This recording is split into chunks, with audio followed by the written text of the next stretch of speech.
je m'appelle Cyril Holz, je suis mixeur et je viens pour parler de mon expérience de mixage sur le diptyque des Trois Mousquetaires, d'Artagnan et Milady. Je suis arrivé parce que j'avais déjà travaillé avec Martin Bourboulon sur le film Eiffel. Et voilà, donc j'ai été recontacté pour faire le mixage avec Nils Barletta, qui était mon co-mixeur, sur les trois films d'ailleurs, Eiffel, d'Artagnan et Milady. Et j'ai été contacté donc pour faire pour mixer ce diptyque. Ah non, non, heureusement.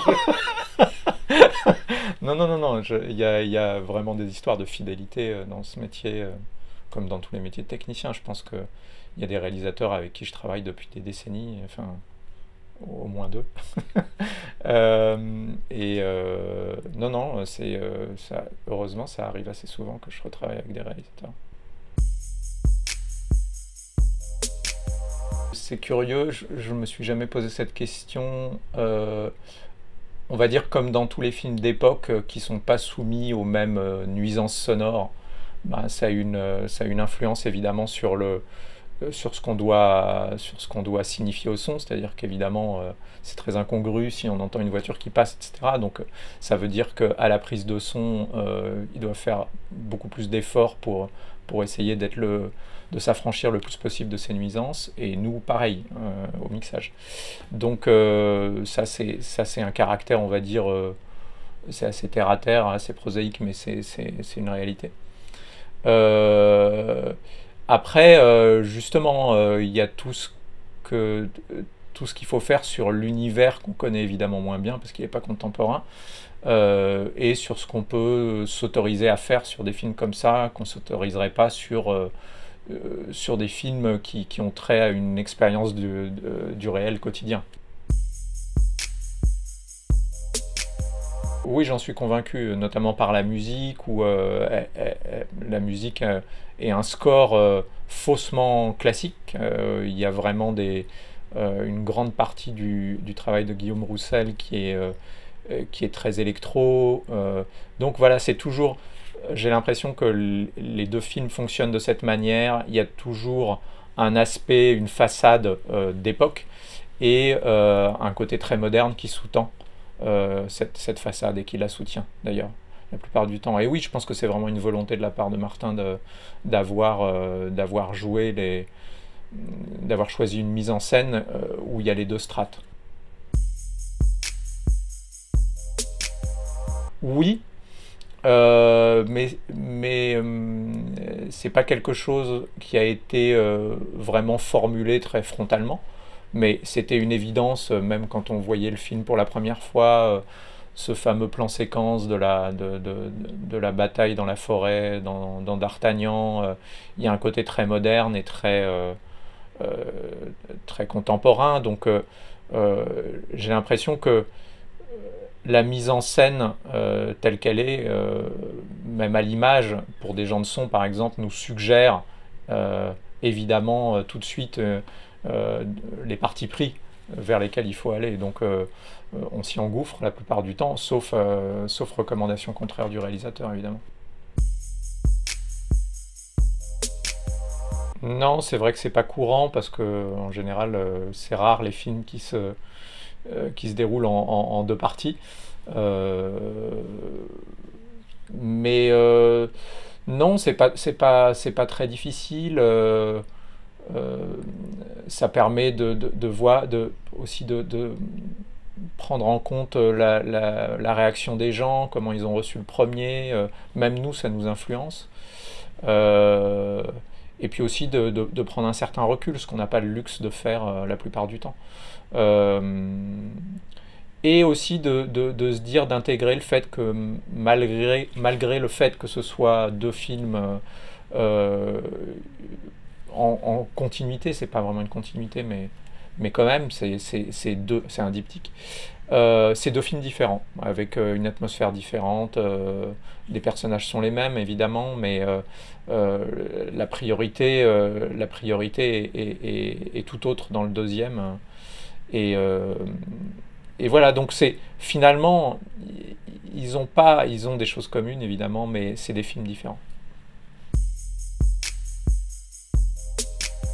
Le deuxième n'étant pas encore sorti, je veux pas trop, trop en dire, euh, mais l'esprit est différent. Les sensations qu'on a sur le deuxième sont assez différentes du premier. Et je pense que c'est bien parce que ça renouvelle un peu le.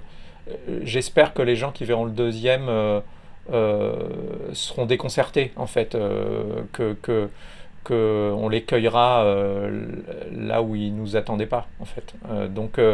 Alors il y a un code, hein, il y a une grammaire qui est la même mais pas tout le temps.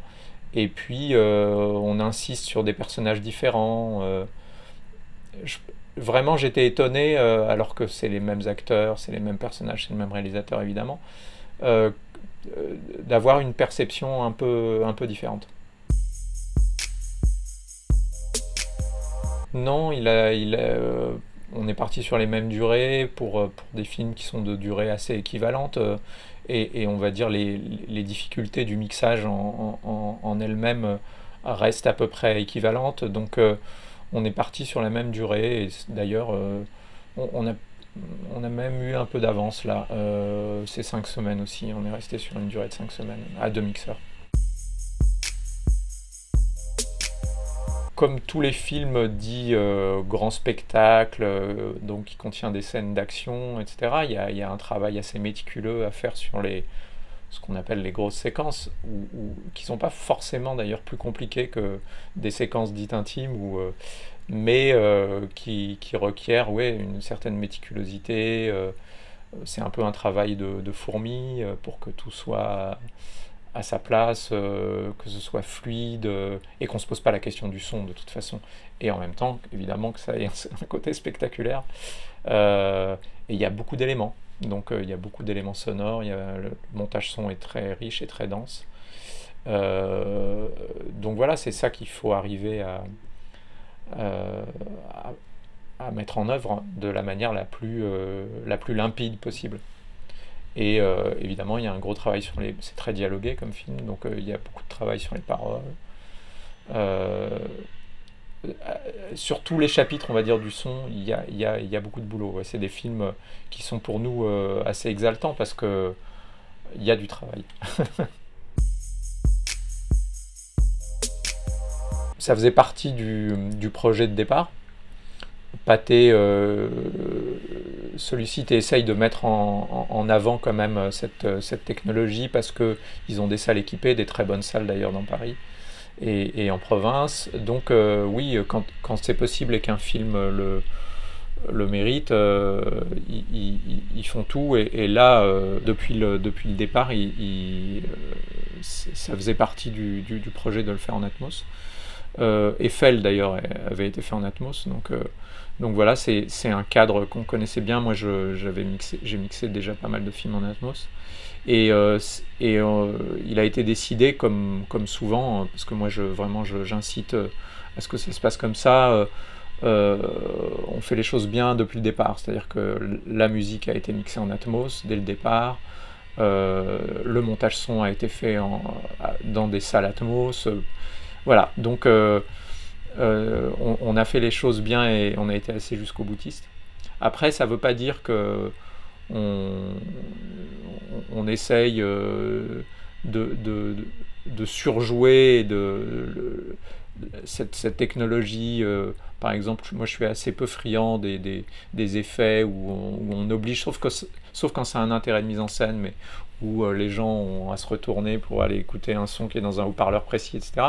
Mais quand même, il y a des avantages énormes dont on ne parle pas forcément le plus d'ailleurs. Il y a le côté spectaculaire, c'est sûr. Il y a les sons qu'on peut panner et assigner à n'importe quel haut-parleur de la salle. Mais il y a aussi l'extension de basse dans les surrounds qui apporte un vrai gain de qualité. Et il y a surtout cette sensation de profondeur, notamment dans la musique, qui est vraiment très bénéfique et qui apporte beaucoup. Après, c'est moins un argument promotionnel, je pense, parce que c'est des choses plus de l'ordre du détail et que les gens ne perçoivent pas forcément. Enfin, je pense qu'ils le perçoivent, mais ils ne le comprennent pas forcément. Mais oui, oui, ça valait vraiment la peine de mixer ces films en Atmos. Au début, on le croyait, mais je pense que non. Je pense que non. Il y a plus de temps de montage son, ça c'est sûr, parce que ça implique aussi une mise en œuvre un peu plus compliquée. Il faut l'audi dans lequel on peut mixer en Atmos, qui est équipé pour ça. Il faut les salles de montage, le mixage de la musique, il doit mixer la musique dans un studio qui est adapté à ça. Donc,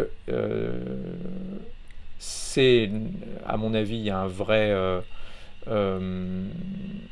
vrai surplus budgétaire, hein, ça c'est évident, mais pas en termes de durée de mixage. Si c'est suffisamment bien pensé avant, euh, je- si on m'avait demandé de mixer le film sans le Dolby Atmos, j'aurais demandé 5 semaines aussi. Donc ça n'a pas représenté pour nous une difficulté supplémentaire, le fait de le mixer en Atmos.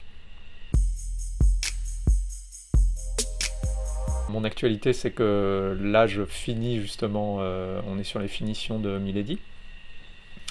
Et ensuite, je vais mixer un documentaire de Mati Diop, la réalisatrice qui a mis en scène Atlantique. Et voilà, après je prendrai quelques vacances. Et après j'ai plein de films qui m'attendent à partir de la rentrée jusque loin. Et voilà.